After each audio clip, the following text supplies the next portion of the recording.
The female face of modern diplomacy, how to optimize your health at home. The once grunge gothic singer who wore exclusively baggy clothing had seemed to transform overnight with her striking platinum blonde and a 2020s spin on 1950s and 60s loungewear. Dressed in a light brown lace and a soft, deep pink brassiere, she took the internet by storm.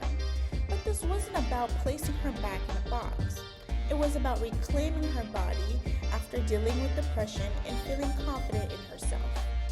Billie Eilish and British Vogue shifted the trajectory of femininity overnight. The aesthetics and body compositions that were once a sign of objectification and were exclusively seen by the male gaze are now a symbol of modern-day freedom and female empowerment.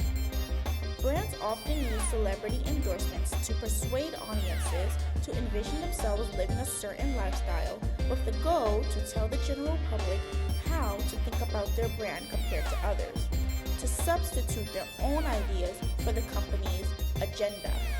So, the big question, how do media platforms use parasocial celebrity relationships to control the minds of the average consumer? It's called agenda setting, originally coined by professors at the University of North California, Maxwell McCombs and Donald Shaw. They claim that the media focuses on certain issues to get the public to perceive them as more important. This theory stems from two core hypotheses. 1. Media controls reality. The mainstream media doesn't directly reflect reality.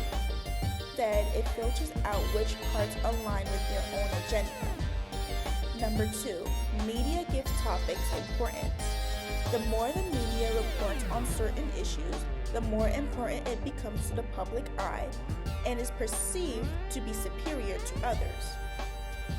Agenda setting exists in two prototypes. The first one is object salience, the process through which the media chooses which event is worthy of being reported. The second one is called remoting, the process in which the media influences how people think about certain issues. First, brands choose carefully what topics to bring awareness to. It's more than just buying a product. It's about associating with a common idea that gives people a personal reason to spend money or invest in certain types of media. Hence why Billie wasn't just plastered on a magazine. It was accompanied with words that correlate to modern feminism, such as diplomacy, and the quote, "It's about what makes you feel good" at the bottom. The topic at hand is health, specifically women's health. Next, the media shapes how the public perceives that issue. So, how does this British Vogue magazine want us to perceive women's health, specifically women's mental health? From the magazine, we can conclude two main perspectives. 1, it's easy and accessible, and 2, mental health is inherently feminine.